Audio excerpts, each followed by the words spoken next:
The morning of March 11th, 1943. Giran Airfield, Sumatra. The air is thick with humidity and the smell of aviation fuel mixed with jungle rot.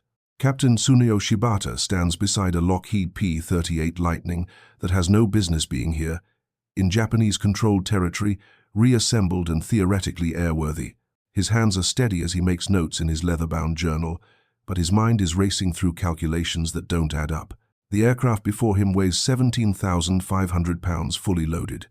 That's more than 3 Mitsubishi A6M0s.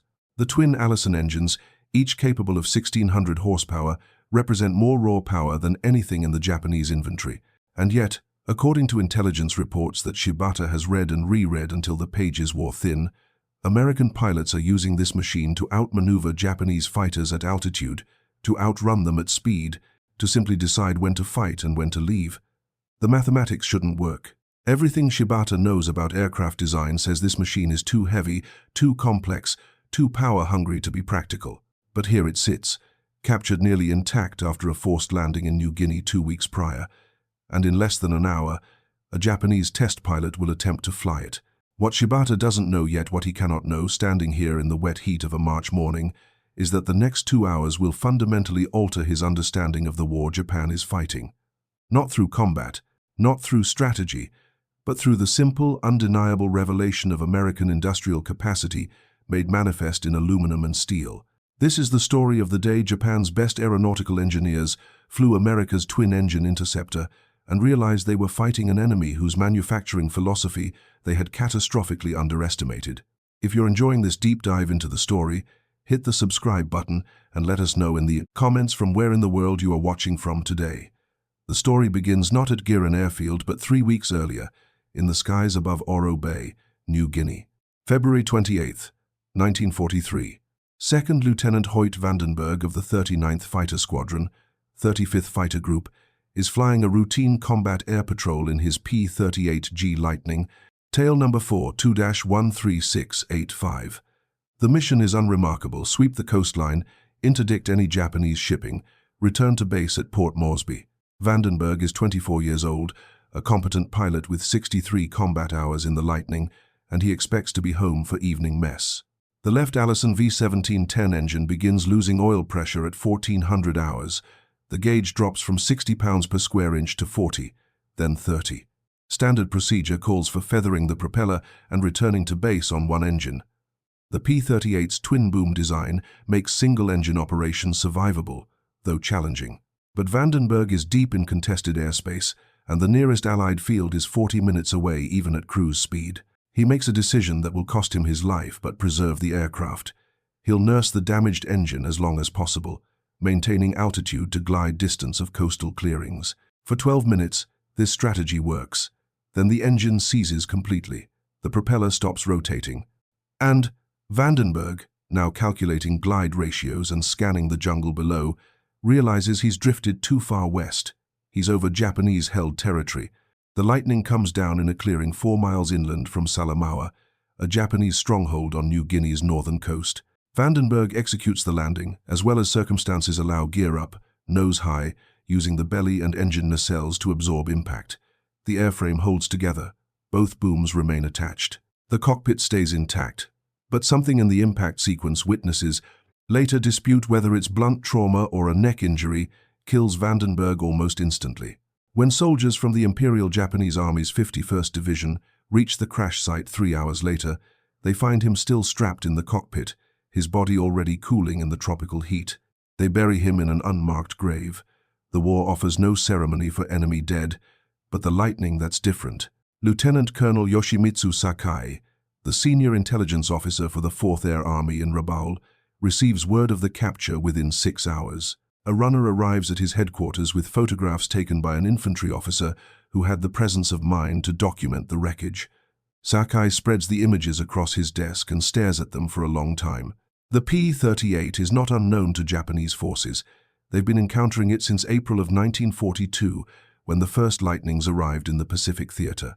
They call it the two-bodied devil, or fork-tailed demon, respecting its speed and firepower, while recognizing that at low altitude, Japanese fighters can outturn it. But respect is not the same as understanding. The P-38 remains a mystery, fast, powerful, deadly, but built according to design principles that seem to contradict Japanese aeronautical doctrine. Now, for the first time, they have one mostly intact. Sakai sends a coded telegram to Tokyo that same evening. It reaches the desks of 3 separate agencies: the Ministry of Munitions, the Navy Technical Arsenal at Yokosuka, and the Army Aeronautical Department at Tachikawa. The message is brief. American twin-engine fighter recovered near Salamaua. The airframe, 70% intact. Both engines are present. Request immediate dispatch of the engineering evaluation team. The response comes within 24 hours. 4 engineers, 1 test pilot, authorization to commandeer whatever resources necessary, and explicit orders. Determine if the P-38 can be reproduced in Japan. Captain Tsuneo Shibata receives his summons on March 2, 1943. He is 31 years old, a graduate of Tokyo Imperial University's Department of Aeronautics, and currently employed as a senior design engineer at Nakajima Aircraft Company's Musashino plant. His specialty is fighter aircraft structural analysis, the black art of determining how light an airframe can be built before it fails under combat stress. He has worked on the Ki-43 Hayabusa, the Ki-44 Shoki, and more recently, preliminary designs for what will become the Ki-84 Hayate. The telegram interrupts his work on wing spar calculations. He reads it twice, then walks to his supervisor's office without a word. "You're being loaned to the army," his supervisor says. "Rabaul, captured American fighter. They want structural analysis." "Which type?" "P-38. Shibata nods slowly. He has seen drawings of the Lightning, studied combat reports, examined photographs of wreckage, but always fragments, never the complete machine. "How long?"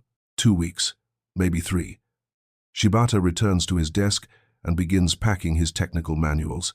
He knows the deployment will likely be longer than 2 weeks. Nothing in the South Pacific happens quickly anymore, not with American submarines interdicting supply lines and Allied bombers targeting Japanese shipping, but he doesn't argue. This is an opportunity that may not come again. He boards a transport aircraft at Tachikawa on March 3rd. The flight south takes 3 days, island hopping through Iwo Jima, Truk, and finally Rabaul.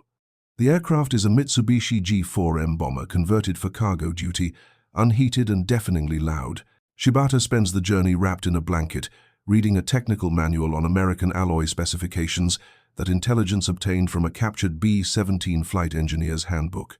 The numbers trouble him. American aluminum alloys, specifically 24ST and 75ST, according to the manual, have tensile strengths 15 to 20% higher than comparable Japanese alloys. This means American aircraft can be built with thinner structural members for the same strength or stronger structures for the same weight. Either way, it's an advantage that compounds across every component in an airframe, and this is before considering manufacturing precision.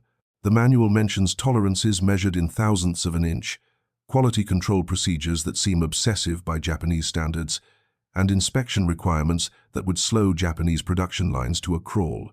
Shibata makes notes in the margins, questions to investigate, measurements to verify. He arrives in Rabaul on March 6th to discover the Lightning is not yet there. The recovery operation, he learns, is a logistical nightmare. The crash site is 4 miles inland through jungle with no roads, in territory that Japanese forces control but do not occupy in strength.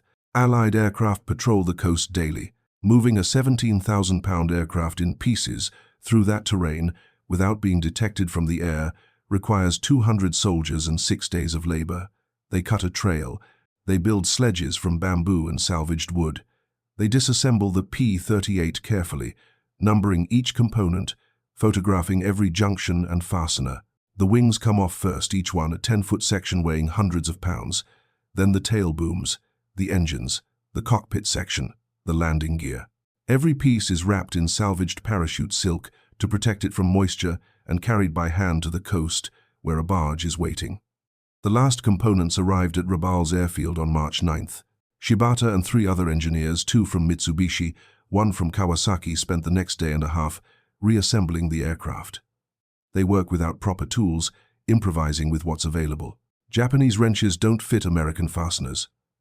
Metric measurements don't translate cleanly to American inches. But slowly, methodically, the P-38 takes shape again.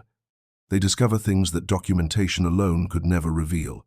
The skin panels are thicker than they expected, not because American engineers over-designed them, but because the P-38 is built to absorb battle damage and keep flying. There is redundancy everywhere. Duplicate control runs, multiple hydraulic lines, electrical systems with backup circuits. The Japanese philosophy is to save weight by eliminating anything non-essential. The American philosophy seems to be that in combat, everything is essential. The landing gear is particularly revealing. Japanese fighters use tailwheel configurations lighter, simpler, and perfectly adequate if your pilots are skilled. The P-38 uses a tricycle arrangement with a nose wheel. It's heavier, it's more complex, it's mechanically vulnerable, but it also makes takeoffs and landings dramatically easier, especially for inexperienced pilots.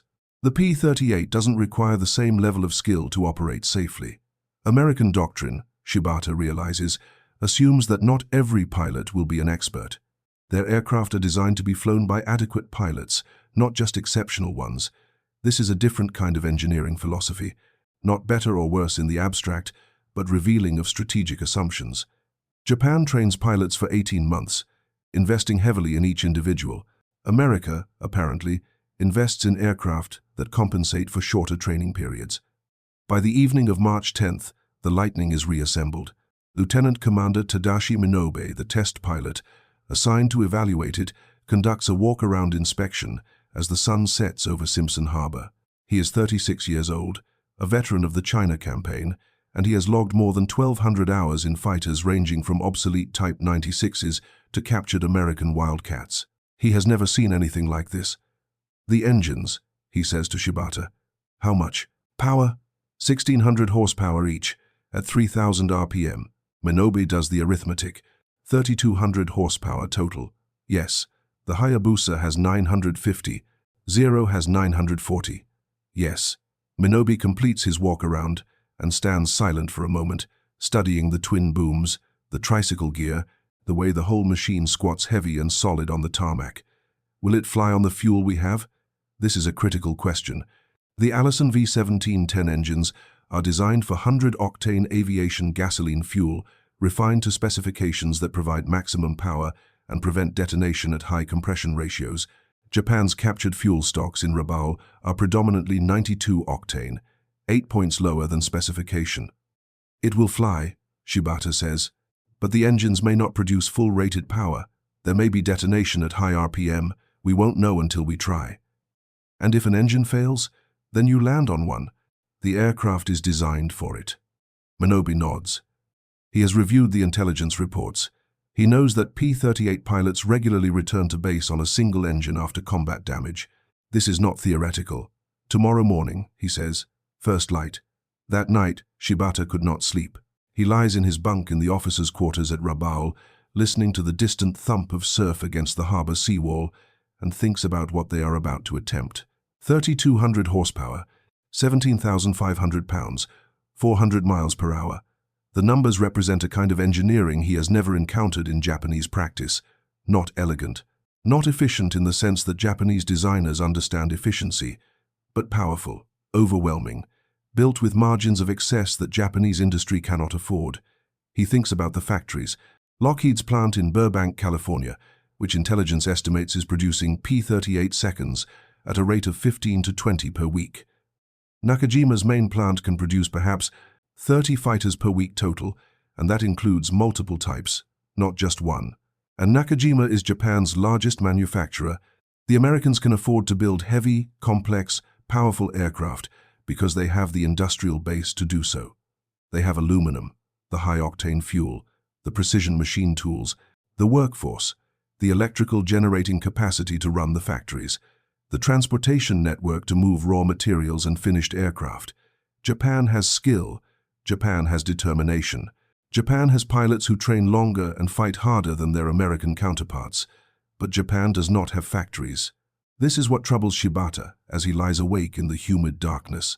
Not that the P-38 is a superior design that's debatable and depends on what you're optimizing for, but that America can afford to build it at all, that they can mass-produce complexity.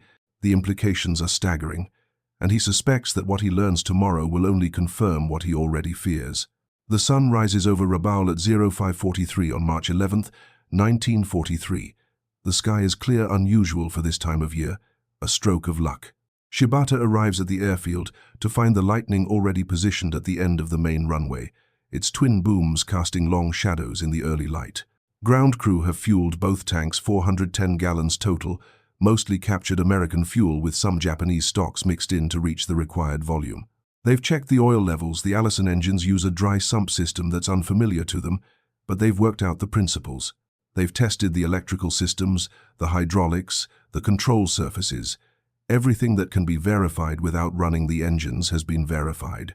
Minobi arrives at 0600 in his flight suit, carrying his leather helmet and goggles. He conducts his own pre-flight inspection, moving around the aircraft with the methodical care of a pilot who knows that rushing kills. He checks the propellers for damage. He inspects the main gear struts for hydraulic leaks. He peers into the engine nacelles, looking for anything obviously wrong. Finally, he climbs into the cockpit. The American seat is designed for a larger man. Most everything in the P-38 is built to American dimensions, but Minobi is tall for a Japanese pilot, and he fits reasonably well. The control column is where he expects it to be. The rudder pedals are adjustable. The instrument panel is in English, but the layout is logical. Engine instruments grouped on the left and right for their respective engines, flight instruments in the center, electrical and hydraulic systems across the bottom. He spends 5 minutes familiarizing himself with the controls. The fuel mixture levers, the propeller pitch controls, the landing gear handle, the flap switch. Everything is heavier, more robust than what he's accustomed to in Japanese fighters. This is an aircraft built for sustained high-power operation, not graceful aerobatics. At 0615, he signals the ground crew that he's ready. The checklist is improvised. They have no manual, no official procedures, only what they've inferred from examining the aircraft and consulting intelligence reports. But the basics of radial engine startup apply, and the Allison V1710, while liquid-cooled rather than air-cooled, follows similar principles. Minobi cracks the throttle on the left engine. He engages the starter. Allison coughs. The propeller rotates through 3 blades, 4, 5, then it catches. Black smoke puffs from the exhaust stacks, and the engine roars to life with a sound that's deeper and more resonant than any Japanese radial Shibata has ever heard. It's the sound of 12 cylinders in a V configuration, each displacing over 1,700 cubic centimeters, burning fuel and making power with mechanical precision. The vibration is immediate and intense. The whole aircraft shakes. The ground crew steps back instinctively. Minobi watches the instruments. Oil pressure climbs to 60 pounds per square inch. Cylinder head temperature rises. RPM stabilizes at idle 800 revolutions per minute. The engine settles into a steady thrumming rhythm. He repeats the procedure for the right engine. Same result. Within 90 seconds, both Allisons are running, and the P-38 Lightning is a living machine again, the first time since Lieutenant Vandenberg's final flight 2 weeks ago. Shibata stands 50 feet away, watching, listening, and feeling the vibration through the ground. He makes notes, but mostly he just observes.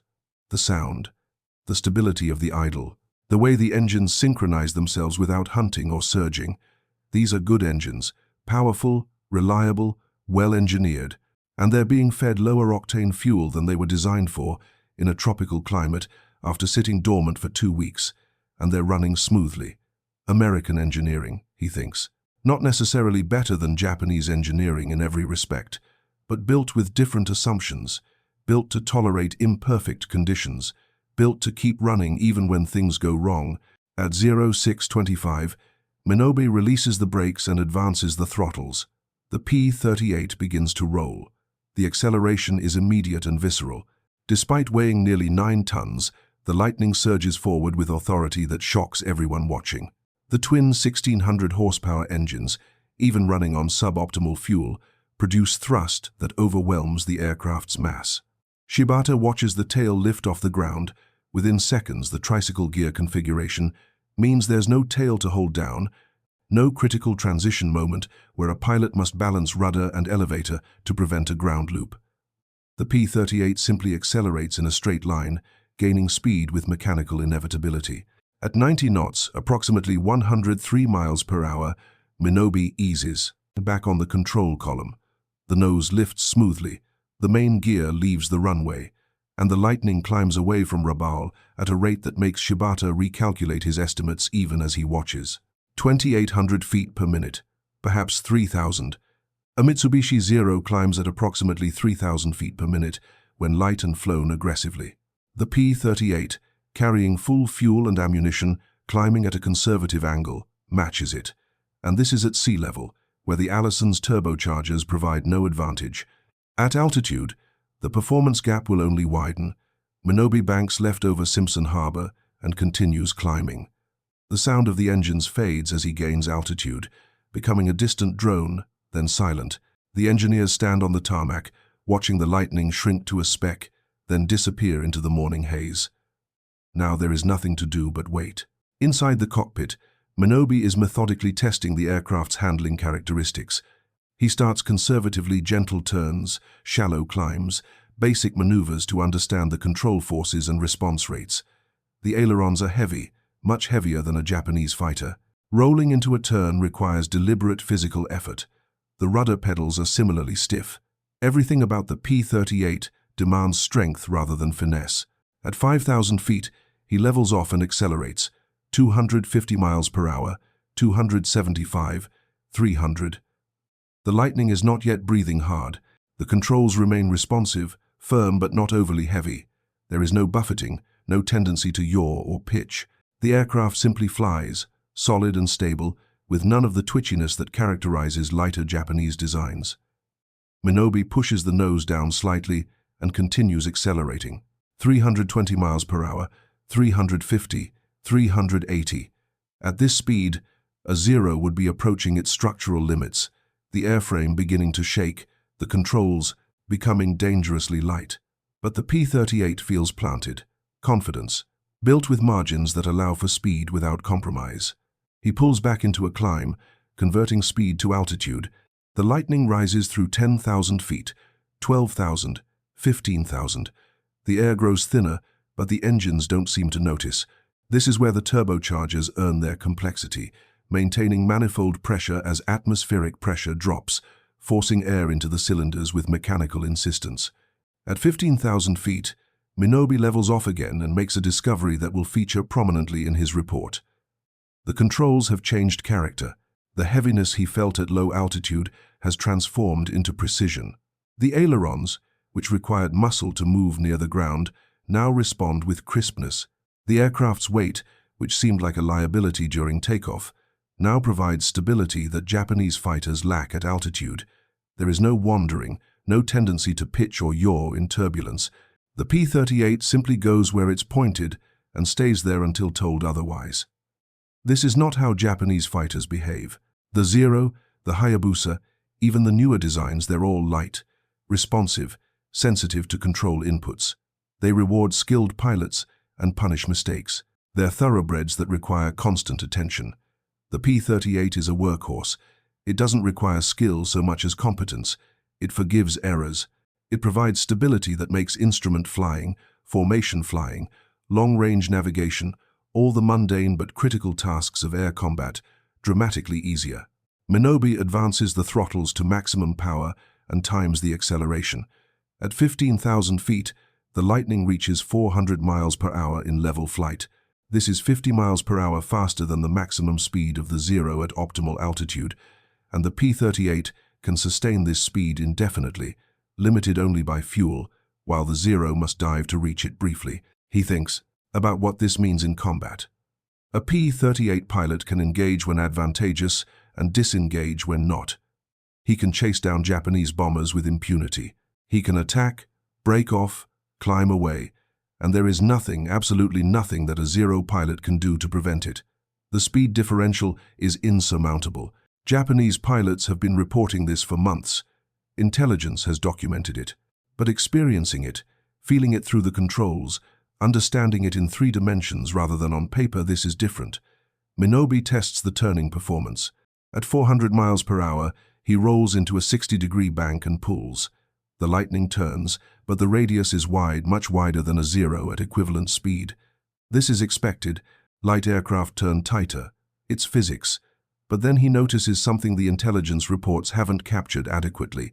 The P-38 doesn't bleed speed the way Japanese fighters do. In a sustained turn, the Zero slows rapidly, its light wing loading working against it. The pilot must either accept the speed loss or reduce the turn rate. The Lightning maintains speed through the turn. The twin engines produce enough thrust to offset the drag. The result is a paradox. Yes, the Zero can turn inside the P-38 inches, a snapshot comparison, but in a sustained engagement, the Lightning retains energy. It can make multiple turns without becoming vulnerable. It doesn't trap itself in a low-speed fight. This is a different kind of aerial warfare philosophy. Japanese doctrine emphasizes the decisive turning engagement, get close, outturn the opponent, bring guns to bear. American doctrine, as embodied in the P-38, emphasizes energy management, maintain speed, control the engagement geometry, never get slow enough to be vulnerable. Both approaches work, but only if your aircraft supports them, and increasingly, Japanese fighters are encountering American aircraft that simply won't engage on Japanese terms. Minobe climbs to 20,000 feet. The engines are still producing power smoothly, though he can feel slight roughness that he attributes to the lower octane fuel. At this altitude, he knows Japanese fighters begin to struggle.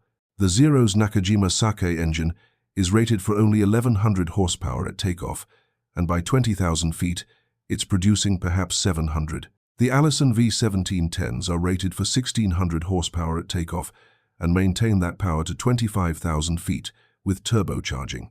At 20,000 feet, each engine is still producing over 1,400 horsepower. The math is brutal.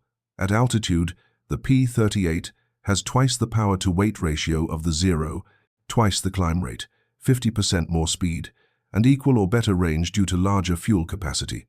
He performs one final test, a high-speed dive. This is where many aircraft reveal their weaknesses: flutter, compressibility effects, structural failures. Minobe rolls inverted and pulls through to a vertical descent.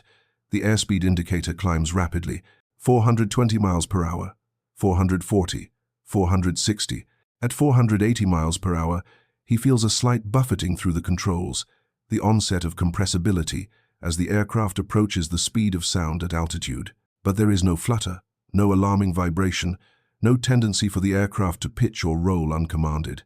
He pulls back firmly, loading the airframe to approximately 4 Gs, and the Lightning arcs smoothly out of the dive, the structure absorbing the loads without complaint.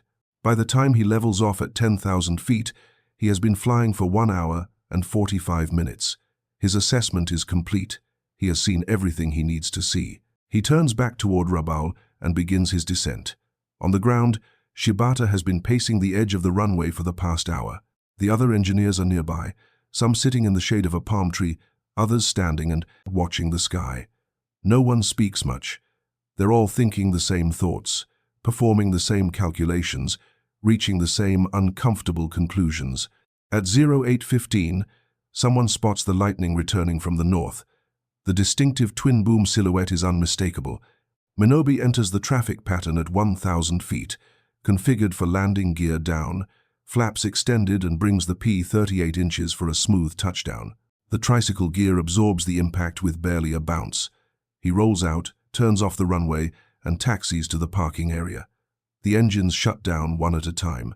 The propellers windmill to a stop, and then there is silence, broken only by the ticking of cooling metal and the distant sound of waves. Minobe sits in the cockpit for 5 minutes. He removes his helmet and goggles. He wipes sweat from his face. He stares at the instrument panel, at the throttle quadrant, at the gun sight mounted on the windscreen frame. When he finally climbs out, Shibata is waiting at the base of the ladder. Well? Minobe's face is expressionless. He pulls off his gloves and tucks them into his belt. Then he says, very quietly, "We cannot build this." The debriefing takes place in a sweltering tent at the edge of the airfield. 6 men crowd around a folding table covered with technical drawings, photographs, and handwritten notes. Outside, the temperature climbs toward 90 degrees Fahrenheit. Inside, it's at least 10 degrees hotter. No one notices. Minobe speaks for 30 minutes without interruption, describing every aspect of the flight in methodical detail. The other engineers take notes. Occasionally, someone asks a clarifying question. Mostly, they listen. When Minobe finishes, Shibata begins his structural analysis. He has spent the past 2 days measuring, calculating, and comparing the P-38's construction, to Japanese practice. His findings are comprehensive and damning. The airframe, he begins, uses aluminum alloys we cannot produce, in quantity. The primary structural members appear to be 24 St alloy, approximately equivalent to our extra super duralumin, but with more consistent material properties. The skin panels are 75 St, which we can approximate, but our version has 20% more variability in tensile strength. He flips through his notes. The riveting is precision work. Flush rivets throughout, countersunk to tolerances of 5/1000ths of an inch. Our production methods achieve approximately 10/1000ths of an inch, which causes drag and potential stress concentration points. The difference seems minor. Across 10,000 rivets, it compounds. One of the Mitsubishi engineers interrupts. Can we adopt their methods? We can, Shibata says. We can, but it would reduce production rates by approximately 30%. We would need to retool our entire manufacturing process, retrain our workers, and accept significantly slower output, and we would still lack the alloy quality, he continues. The engines are the critical component. 1,600 horsepower each, sustained. Our most powerful production engine is the Nakajima Homare, rated for 1,800 horsepower. But the Homare achieves that power only at emergency settings, for limited duration, and reliability remains problematic. The Allison maintains 1,600 horsepower continuously at specified RPM.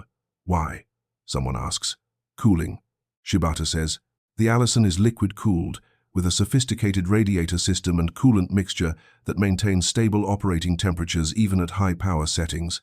And the turbochargers? This is critical. The turbochargers maintain manifold pressure at altitude, compensating for thin air. Our fighters lose 30 to 40% of their power by 20,000 feet. The P-38 loses almost nothing. He pauses, then adds, "We have no turbocharger program that approaches this level of sophistication." The Navy has experimented with turbo superchargers, but reliability is poor and production is limited. We are years behind. The third issue is materials beyond the airframe. The electrical system uses insulation that remains flexible at temperature extremes. The hydraulic lines use synthetic rubber seals that don't degrade in tropical climates. The fuel system includes self-sealing tanks lined with vulcanized rubber technology, Japan acquired from Germany, but has not implemented widely due to rubber shortages. Every component reveals the same pattern. American engineers designing with margin, building in redundancy, using materials without concern for scarcity, because scarcity is not their constraint. If you find this story engaging, please take a moment to subscribe and enable notifications. It helps us continue producing in-depth content like this. One of the Kawasaki engineers raises a fundamental question. If we cannot build this aircraft, can we build something equivalent? A different design that achieves similar performance? Shibata considers this carefully. In theory, yes. We could design a twin-engine fighter with comparable speed and climb rate, but we would face the same material constraints: the high-grade aluminum, the high-octane fuel, the powerful, reliable engines, and we would sacrifice our current advantage in maneuverability, which is the only area where our fighters remain superior. So we continue optimizing what we can build, Minobi says. Lighter, more maneuverable fighters that can outturn American aircraft at low altitude.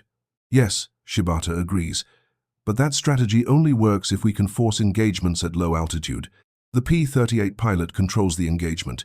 He can refuse combat, climb away, and attack from above. Our advantages become irrelevant if we cannot bring them to bear. There is a long silence. Everyone in the tent understands the implication. Japanese aerial doctrine for the past 15 years has been built on the assumption that agility and pilot skill can compensate for deficiencies in other areas. The P-38 demonstrates that this assumption has limits. Speed, power, and altitude performance create options that maneuverability cannot counter. Shibata spends the next 3 days compiling his findings into a formal report. He works late into each night, writing by lamplight in his quarters, cross-referencing measurements and calculations, trying to be thorough and objective. The report will go to Tokyo, where it will be read by staff officers and engineers, and possibly influence future aircraft development. He knows it won't change the fundamental problem. The report is 47 pages, typed on thin wartime paper using a portable typewriter that skips occasionally. It includes detailed technical drawings, performance calculations, and material analyses. Shibata attaches photographs of key components, the turbochargers, the main wing spar, the engine mount structure. The conclusion appears on page 47. The P-38 Lightning represents a design philosophy predicated on industrial capacity and material availability that the Empire does not possess. Its performance advantages derive not from revolutionary aerodynamics but from engineering margin, heavier structures, more powerful engines, redundant systems that assume unlimited access to high-grade materials and fuel. Japanese doctrine emphasizes efficiency and optimization within constraints. American doctrine, as evidenced by this aircraft, emphasizes overwhelming capability without regard to constraint. We cannot replicate this approach. Any attempt to do so would consume resources better allocated to incremental improvements of existing designs and increased production volume of proven types. He adds a final paragraph. The strategic implication is clear. We are not engaged in combat with an enemy possessing marginally better technology. We are engaged with an enemy whose industrial base permits them to design and produce aircraft incorporating capabilities we cannot match with available resources. This is not an engineering problem that superior design can solve. It is a resource problem that affects every aspect of our aircraft development program. Shibata reads the conclusion 3 times before sealing the report. He knows it sounds defeatist. He knows it will not be well received. But it is accurate, and accuracy is what has been requested. He handed the report to Lieutenant Colonel Sakai on March 15th. Sakai reads it overnight and summons Shibata the following morning. "This is pessimistic," Sakai says. "This is factual," Shibata replies. "The minister will not appreciate your conclusions. The minister requested an engineering evaluation. I have provided one." Sakai stares at him for a long moment, then nods. "It will be forwarded through channels, along with Commander Minobi's flight test report and the other engineers' assessments. And the aircraft itself? We will continue test flights for another 2 weeks. After that, it will be shipped to Japan for detailed examination." This never happens. On April 3, 1943, during a test flight piloted by a different aviator, a younger man, less experienced, eager to push the Lightning to its limits, the left Allison engine failed catastrophically. The turbocharger disintegrates, sending turbine blades through the oil cooler and severing hydraulic lines. The pilot manages to land the P-38 safely on one engine, demonstrating exactly the redundancy American designers intended, but the damage is severe. There are no spare parts.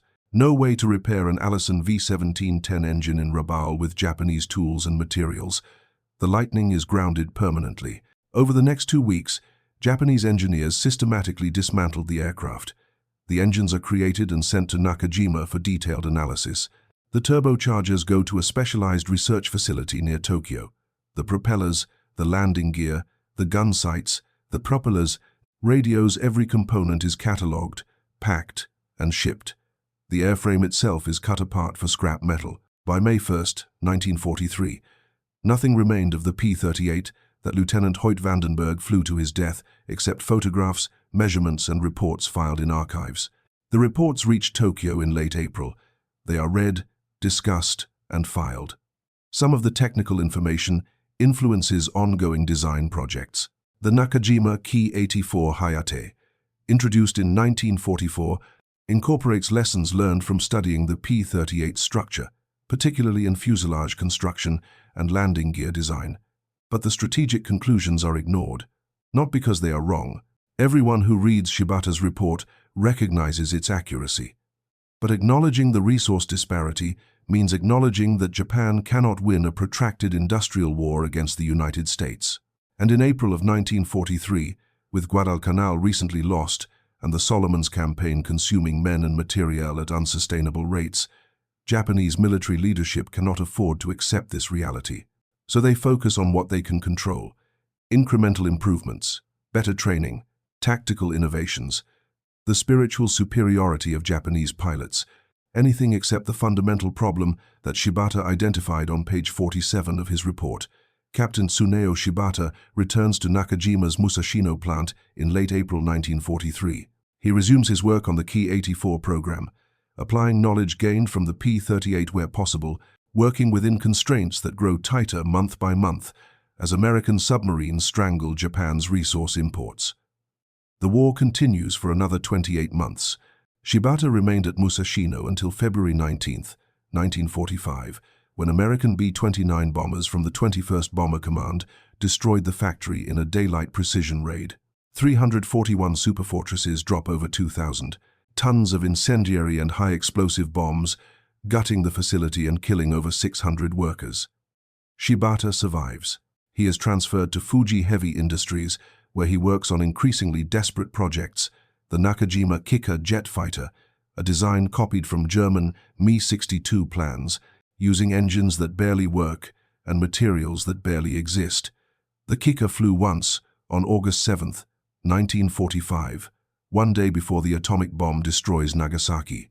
The test pilot reports that it handles well but lacks power. There is no fuel for further testing. The war ends.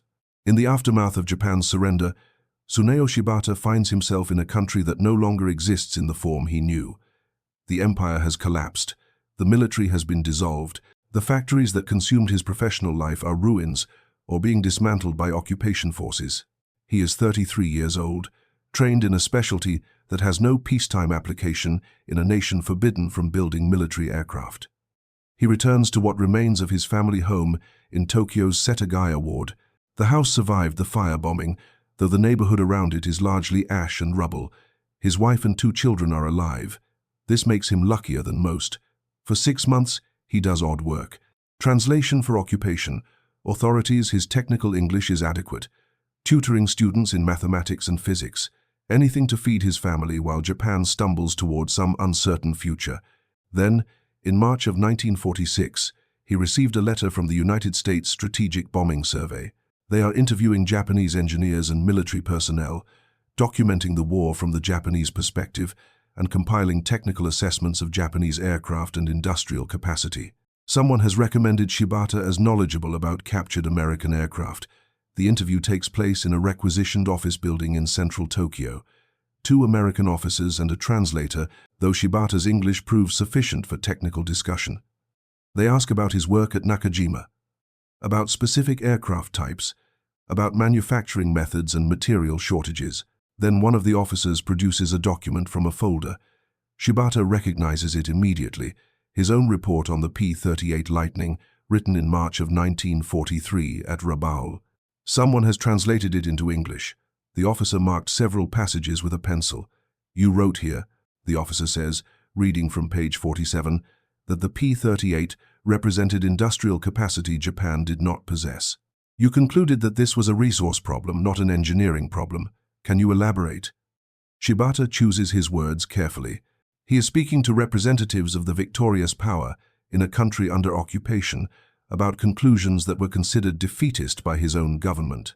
But the question is technical, not political, and he answers honestly. "Japanese aircraft design," he begins, "was constrained by material scarcity from the beginning. We had limited access to high-grade aluminum alloys, to high-octane aviation fuel, to rare metals like molybdenum and tungsten. So our engineers became experts in optimization, doing more with less, building lighter structures, designing engines that produced adequate power on lower-octane fuel, eliminating any component that was not absolutely essential." He pauses, organizing his thoughts. This philosophy produced excellent aircraft within those constraints. The Zero was perhaps the finest carrier fighter in the world in 1941, considering its range, maneuverability, and firepower. But it was optimized for specific conditions. When American fighters like the P-38 appeared, aircraft designed without those constraints, with heavier structures, more powerful engines, redundant systems, our advantages disappeared. "You're saying American aircraft were over-engineered?" the officer asks. "No," Shibata says, firmly. "I'm saying they were engineered for different assumptions. American designers assumed that weight could be overcome with power. That complexity could be managed with better training and maintenance infrastructure. That redundancy was worth the cost because it meant more pilots returned alive. These assumptions were correct, but only because America had the industrial capacity to support them." The officer makes notes. "And Japan could not adopt these design principles?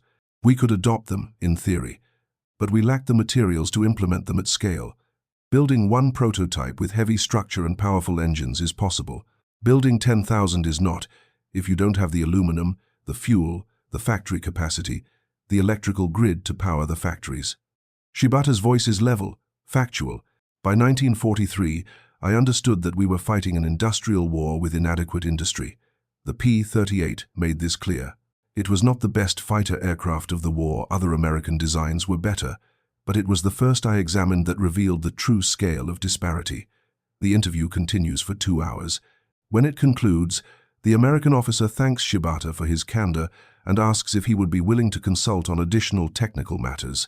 Shibata agrees.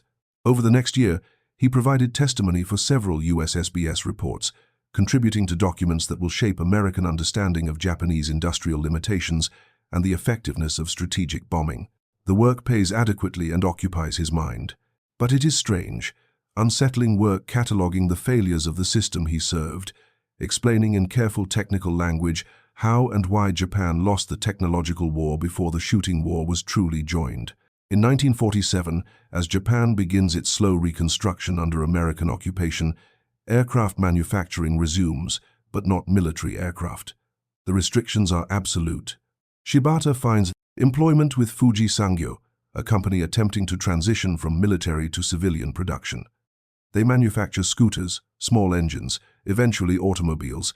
It is prosaic work, far removed from the cutting edge of aviation engineering, but it is honest employment in a country desperate for both. He has not spoken publicly about the war for many years. In Japan's immediate post-war period, there is little appetite for examining military failures in detail. The focus is survival, reconstruction, building something new from the ashes. Former military engineers keep their heads down and do civilian work. But in 1952, something unexpected happens. Shibata is at a newsstand in Shinjuku when he sees a photograph in an American aviation magazine, a restored P-38 Lightning, polished to mirror brightness, on display at an air show in California. The caption identifies it as one of approximately 50 Lightnings still flying, preserved by collectors and aviation enthusiasts. He buys the magazine and takes it home. That evening, he sits at his kitchen table and stares at the photograph for a long time. The twin booms, the tricycle landing gear, the distinctive profile that he last saw being disassembled for scrap at Rabaul in April of 1943. He thinks about Lieutenant Hoyt Vandenberg, who died in the jungle so this machine could fall intact into Japanese hands. He thinks about the test flights, the measurements, the report he wrote that nobody wanted to believe. He thinks about the thousands of Japanese pilots who encountered P-38 seconds in combat and learned, often fatally, the same lessons he documented in his engineering analysis. And he thinks about the fundamental asymmetry that defined the Pacific War. Japan fighting with excellence and determination within severe constraints, America fighting with adequate skill and overwhelming resources. Neither side was wrong in their approach, both sides logical within their contexts, but only one side capable of sustaining industrial warfare across an ocean. The photograph troubles him in ways he cannot quite articulate. It represents something about the war that remains difficult to process even 7 years later. Not defeat that is obvious, accepted, unchangeable, but the specific nature of the defeat.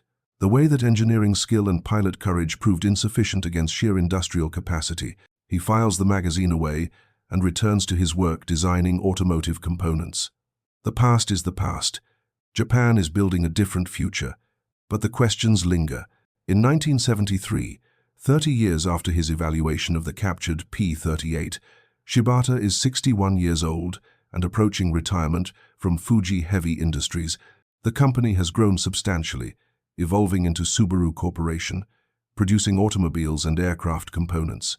Japan's post-war economic miracle has transformed the country from occupied ruin to industrial powerhouse.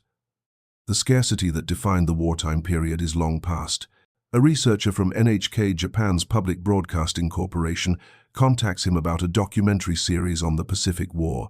They are interviewing veterans and engineers, collecting oral histories before that generation passes. Would he be willing to discuss his wartime work? Shibata agrees, though with reluctance. He has spent 3 decades not discussing the war in detail. But he is old enough now that the past feels less personal, more historical, and perhaps there is value in documenting what actually happened as opposed to the myths that have accumulated. The interview is conducted in his home in Nerima Ward, Tokyo. The researcher is young, perhaps 30 years old, with no direct memory of the war. She asks about his education, his work at Nakajima, the specific aircraft programs he contributed to. Then she asks about Rabaul and the P-38. Shibata had not expected this. The report he wrote was filed in military archives, classified, presumably lost or destroyed in the war's final chaos. But the researcher has found a copy declassified by the Japanese government in 1968, part of a broader release of wartime documents. She has read it. She has questions. "You wrote," she says, consulting her notes, "that Japan was fighting an enemy with better factories, not better engineers. 30 years later, do you still believe this?" Shibata considers the question carefully. "I believe it was true in 1943. Whether it remains true today is a different question. Japan has rebuilt its industrial capacity. We manufacture automobiles, electronics, and precision machinery. We do so efficiently and with high quality. But this was possible because we learned from defeat. We studied American manufacturing methods. We adopted their emphasis on quality control, standardization, and continuous improvement." He pauses, then continues. "The P-38 taught me that engineering exists within context. The best design is meaningless if you cannot produce it. The cleverest optimization is irrelevant if your opponent can overwhelm it with quantity." These seem like obvious truths now, but in 1943, they contradicted our doctrine. We believed that spiritual superiority and technical excellence could overcome material disadvantages. The P-38 proved otherwise. "Do you think the war was unwinnable?" the researcher asks. "That is a political question, not an engineering question," Shibata says carefully. "But from a purely industrial perspective, once America committed its full manufacturing capacity to war production, the outcome was determined. This was clear by late 1943, perhaps earlier. The P-38 was merely evidence of a broader reality." The interview is included in the documentary series, which airs in 1974. Shibata watches his segment once and finds it strange to see himself on television, discussing events from 3 decades past with a calm he did not feel at the time, but the broadcast generates unexpected interest.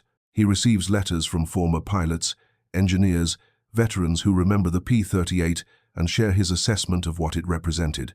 One letter comes from a former Zero pilot who flew against Lightnings over the Solomons in 1943. He writes, "We were told to close distance quickly and engage in turning combat, where our maneuverability was superior. But the American pilots would not cooperate. They attacked from above, at high speed, and if we turned to the counter, they simply dove away. We could not catch them. We could not force them to fight on our terms. This was frustrating beyond measure. Your report explained why. I wish our commanders had read it."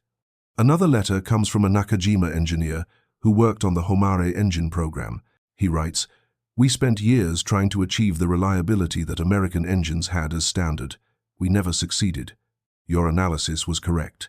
We were optimizing within constraints so severe that no amount of engineering skill could overcome them." Shibata responds to some of the letters. Not all. He is reluctant to become known as a commentator on the war. He is an engineer, not a historian.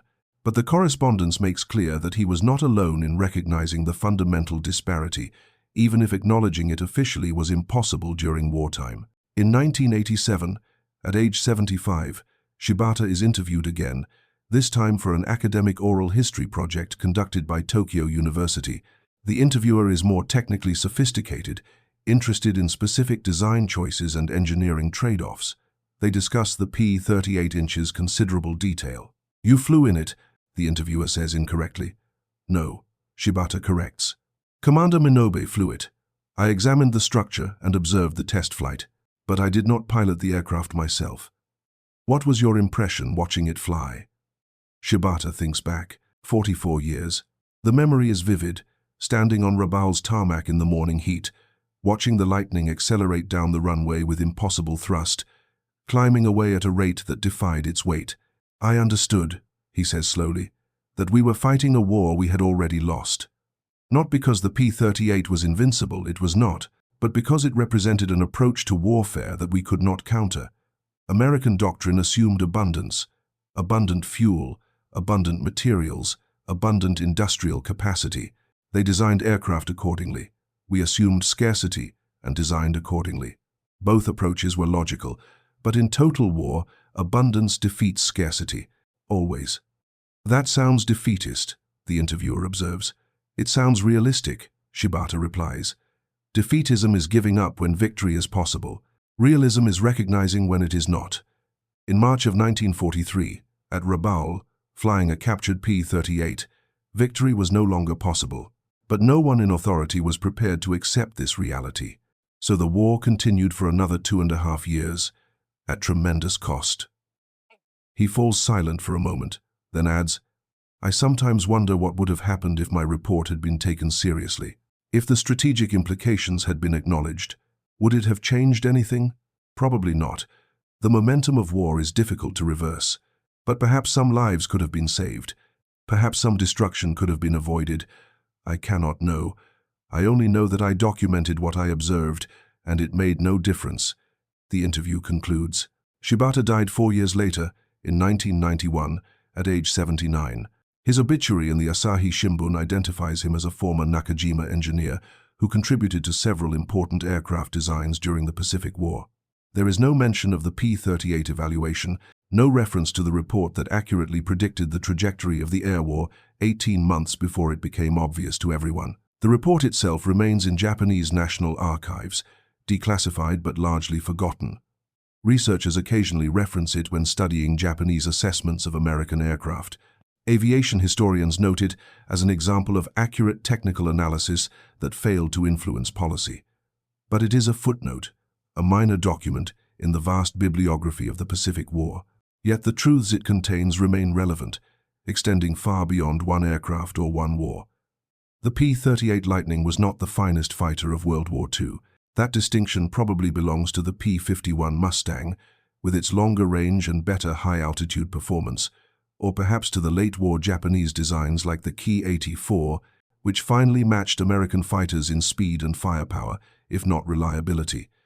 But the P-38 was the aircraft that revealed to Japan's best engineers the true nature of the war they were fighting. It was the physical manifestation of American industrial philosophy, heavy, complex, powerful, redundant, built with margins of excess that Japanese industry could not afford. It was a machine that assumed abundance, designed by engineers who had never been told to optimize for scarcity. And it worked. Not perfectly, the P-38 had its flaws, its limitations, its vulnerabilities, but it worked well enough, in sufficient quantities, operated by adequately trained pilots, to accomplish its mission. It did not need to be elegant or efficient. It only needed to be effective and producible. This is the lesson that Tsuneo Shibata extracted from his examination of the captured Lightning in March of 1943, that war is ultimately decided not by the best designs, but by the ability to produce adequate designs in overwhelming quantity. That engineering excellence without industrial capacity is merely academic. That optimization within constraints is worthless when confronting an opponent without constraints. Lieutenant Hoyt Vandenberg, the American pilot who inadvertently delivered the P-38 to Japanese hands, was posthumously awarded the Distinguished Flying Cross for his service in the Pacific. His body was recovered after the war and reinterred at Arlington National Cemetery in 1949. He was 24 years old when he died, younger than the aircraft he flew, too young to understand the strategic implications of the machine he piloted. The P-38 Lightning, he crashed in the New Guinea Jungle Tail No. 4, 2-13685, was one of approximately 10,000 Lightnings produced during the war. Lockheed's Burbank factory built them at peak rates, exceeding 500 per month. They served in every theater, shot down more Japanese aircraft than any other American fighter in the Pacific, and earned a reputation as reliable, fast, and deadly. Approximately 50 P-38 seconds remain flying today, preserved by museums and private collectors. They appear at air shows, polished and restored, demonstrating for modern audiences what 70-year-old technology was capable of achieving. The sound of twin Allison V-17 10 engines at full throttle remains distinctive, unmistakable, impressive. But the true significance of the P-38 lies not in its performance specifications or combat record. It lies in what the aircraft represented. American industrial capacity made tangible, the ability to design complex machines and produce them by the thousands. The resources to build heavy, powerful, redundant systems without worrying about aluminum shortages or fuel constraints, the confidence that comes from abundance. Japan's engineers understood this after examining the captured Lightning. They documented it in detailed reports that accurately predicted the outcome of the air war. But understanding did not translate to capability. Knowing that American factories outmatched Japanese industry did not provide Japan with more factories. Recognizing the strategic implications of resource disparity not alter the fundamental imbalance. And so the war continued along the trajectory that Tsuneo Shibata calculated on page 47 of his report in March of 1943. American aircraft production increased from 48,000 in 1942 to 86,000 in 1943 to 96,000 in 1944. Japanese production peaked at 28,000 in 1944 and collapsed in 1945 as raw materials and fuel disappeared. By the war's end, American pilots were flying P-51 Mustangs, capable of 440 miles per hour at 30,000 feet, escorting B-29 Superfortresses that could carry 10 tons of bombs across 1,500 miles. Japanese pilots were flying Ki-43s and obsolete Zeros, often with minimal fuel, sometimes on suicide missions because conventional attacks had become impossible. The technological gap had widened from substantial to insurmountable, and it had been predictable from the beginning, visible to anyone willing to see it, documented by engineers like Shibata, who understood that wars are won not by courage or tactics, but by the ability to produce, supply, and sustain military forces across time and distance. This is what the captured P-38 Lightning taught Japan in 1943, that they were fighting an industrial war with insufficient industry, that American material abundance would eventually overwhelm Japanese skill and determination, that the outcome was not in doubt, only the duration and cost. It was a lesson that came too late to change anything, but it was accurate. And accuracy, in the end, is all that engineering can provide. Thank you for watching. For more detailed historical breakdowns, check out the other videos on your screen now and don't forget to subscribe.